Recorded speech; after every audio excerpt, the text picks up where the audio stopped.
এমন কোন দেশ পাওয়া যাবে যেখানে যুদ্ধাপরাধী দেশে থাকে, সামাজিক রাজনৈতিক কাজে অংশগ্রহণ করে, নির্বাচনে অংশগ্রহণ করে, এমপি হয়, মন্ত্রী হয়, এরপরে তাদের বিরুদ্ধে যুদ্ধ অপরাধের অভিযোগ আনা হয়?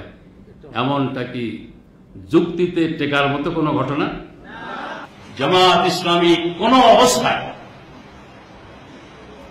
লুটপাটের শরীক হয়নি,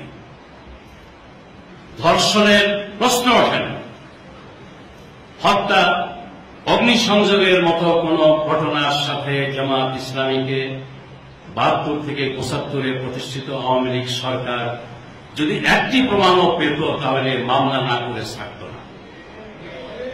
আমি পার্লামেন্টে, পঞ্চম পার্লামেন্টের চ্যালেঞ্জের সুরে বলেছি, অষ্টম পার্লামেন্টের চ্যালেঞ্জের সুরে বলেছি, ধর্ষণ, লুণ্ঠন, হত্যা, অগ্নিসংযোগ এই 4টি ক্রিমিনাল অফেন্সের কোন একটি অভিযোগেও জামাত ইসলামীর পরিচিত কোন নেতার বিরুদ্ধে বাংলাদেশের কোন থানায় একটি জিডি হয়নি, একটি এফআইআর হয়নি।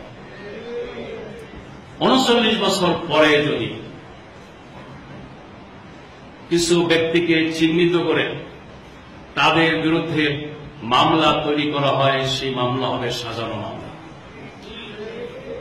সেই মামলাটাই হবে মিথ্যার ভিত্তিতে, মামলার বাদী বানানো হবে মিথ্যা, মামলার আসামি সাজানো হবে মিথ্যা। ইতিমধ্যেই আমরা বিভিন্ন জেলা থেকে খবর পেয়েছি, তাদের রাজনৈতিক ব্লুপ্রিন্ট অনুযায়ী দেশের ইসলামী শক্তিকে নির্মূল নিশ্চিহ্ন করার জন্য সাক্ষী এবং বাদী বানানোর জন্য একদিকে লোভ লালসার অফার দেওয়া হচ্ছে, অন্যদিকে ভয় ভীতি প্রদর্শন করা হচ্ছে। ভয় ভীতি এবং লোভ লালসার মাধ্যমে কিছু ব্যক্তিকে জামাতের নেতৃবৃন্দের বিরুদ্ধে মিথ্যা মামলা দায়ের করতে তারা বাধ্য করতে চায়, মিথ্যা সাক্ষী দিতে তারা বাধ্য করতে চায়। এটা হবে ইতিহাসের জঘন্যতম মিথ্যাচার।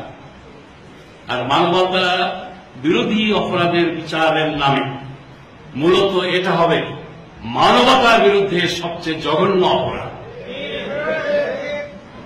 আমি পরিষ্কার বলতে চাই, এই বিচার নামে অবিচার, এর মূল টার্গেট হল ইসলামী শক্তিকে বাংলাদেশ থেকে নির্মূল করা।